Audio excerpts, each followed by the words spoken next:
अस्सलाम अलैकुम। आप सबको रमज़ान बहुत बहुत मुबारक हो।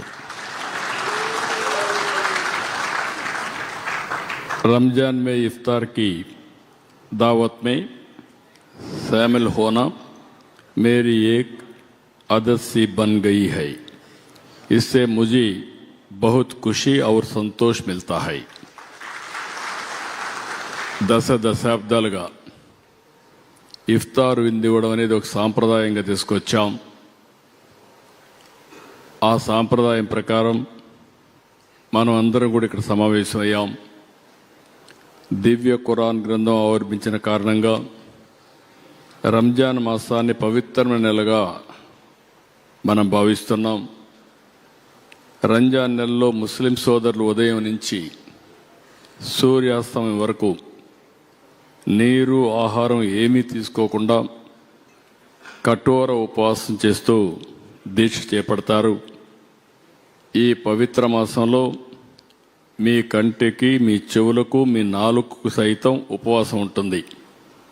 అంటే చెడు చూడకుండా, చెడు వినకుండా, తన మాటలతో ఇతరుల మనసు నొప్పించకుండా ఉపవాస దీక్షతో భాగంగా ఉపవాస దీక్షని స్వీయ నిరంతర కింద మీరు చేపడతారు. అంటే మిమ్మల్ని అందరినీ చూస్తే ఎంత దీక్షతో చేస్తారంటే అలాంటి మిమ్మల్ని మరొక్కసారి మనస్ఫూర్తిగా అభినందిస్తున్నా.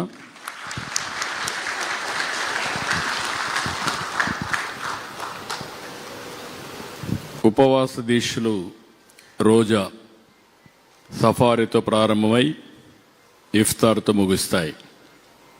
ఈరోజు మీ యొక్క గౌరవార్థం ఇక్కడే కాకుండా అన్ని జిల్లాల్లో, అన్ని నియోజకవర్గాల్లో ఇఫ్తార్ విందు ఏర్పాటు చేసే కార్యక్రమానికి శ్రీకారం చుట్టాం. ఇది ఒక విధంగా చెప్పాలంటే ముస్లిం సోదరులతో మమేకం కావడం, మీ మనోభావాలను గౌరవించడం అని చెప్పి కూడా నేను మీకు తెలియజేసుకుంటున్నాను. రంజాన్ నెలలో దానం చేస్తే నిరుపేదలు కూడా పండుగ పూట సంతోషంగా ఉంటారనేది మహమ్మద్ ప్రవక్త మనకు బోధించారు. పేదలకు సహాయం చేయడమే ఖురాన్ సూక్తి. అందుకే నేను కూడా మీరు గుర్తుపెట్టుకోవాల్సింది, ఈ ప్రభుత్వం వచ్చినటువంటి 21 నెలల్లో మైనారిటీ సంక్షేమానికి పెద్ద ఎత్తున చేశాం. నేను ఎప్పుడు కూడా ముస్లింల సోదరుల పక్షానే ఉంటా. ఎక్కువ కార్యక్రమాలు చేశామంటే దానికి కారణం మీలో ఉండే పేదరికం, మిమ్మల్ని ఆర్థికంగా, రాజకీయంగా, సామాజికంగా పైకి తేవాలని ఆలోచించనే చేశాం. ఎన్టీఆర్ భరోసా మీరు చూస్తే దగ్గర 4,38,000 మందికి ఇస్తున్నాం. ఒక్క ఎన్టీఆర్ భరోసాలోనే 3,511 కోట్ల రూపాయలు మైనార్టీ సోదరికి ఇచ్చే ఏకైక ప్రభుత్వం ఈ ఎన్డీఏ ప్రభుత్వం. తల్లికి వందనం ఈరోజు మీరు చూస్తే 4,50,000 మందికి ఇస్తున్నాం. దగ్గర 1,316 కోట్లు ఇస్తున్నాం. నేను ఎన్నికలప్పుడు చెప్పాను, తల్లికి వందనం ఒకరు కాదు, ఎంతమంది పిల్లలుంటే అంతమందికి ఇస్తామని చెప్పి దగ్గర 8 మంది 9 మంది పిల్లలున్నా ఆ ఇంటికి తల్లికి వందనం ఇచ్చిన ఏకైక కూటమి ఈ కూటమి ప్రభుత్వం. పోస్ట్ మెట్రిక్ స్కాలర్షిప్లు 19,215 మందికి 264 కోట్లు ఇస్తున్నాం. దీపం 6,20,000 కుటుంబాలకి 158 కోట్లు ఇస్తున్నాం.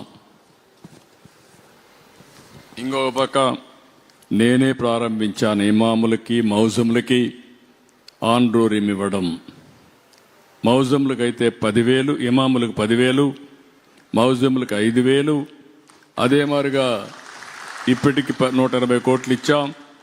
ఈరోజు రాత్రికి మళ్ళీ చెప్తున్నా, ఉండే బకాయిలని 45 కోట్ల రూపాయలు మీ అకౌంట్లో వేసే బాధ్యత నేను తీసుకున్నాం, ఈ ప్రభుత్వం తీసుకున్నాం. అవి కూడా రిలీజ్ చేస్తున్నాం.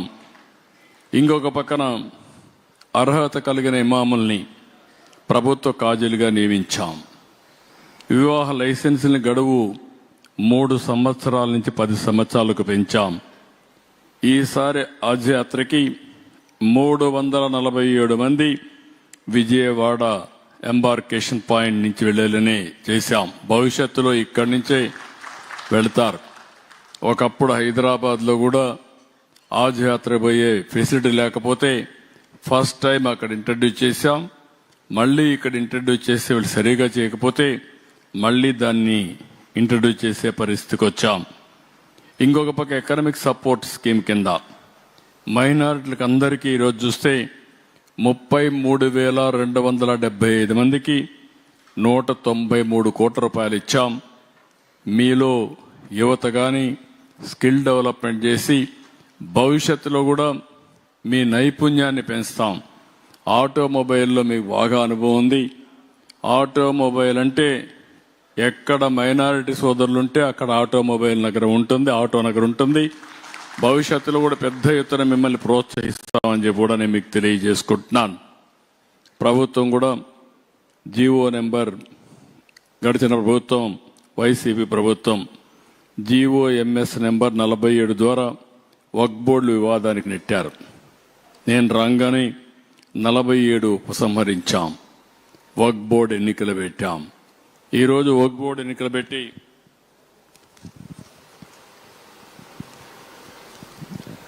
1500 వక్ఫ్ బోర్డు ఆస్తులు పూర్తి సర్వే చేయించాం.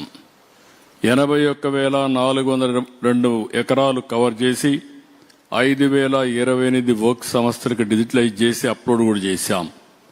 నేను ఆ రోజు చెప్పా, ఈరోజు చెప్పా, నేను మళ్ళీ విజ్ఞప్తి చేస్తున్నా. వక్ఫ్ బోర్డు ఆస్తుల్ని కాపాడి ఆ ఆస్తులు మీ సంక్షేమానికి ఉపయోగించే కార్యక్రమానికి శ్రీకారం చుడతాం. आपको विशेष कहेंगे.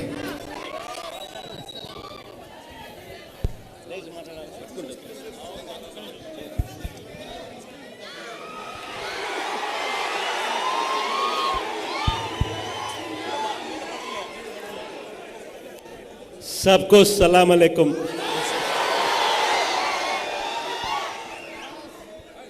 रमजान के महीने में सबको एडवांस ईद मुबारक भी.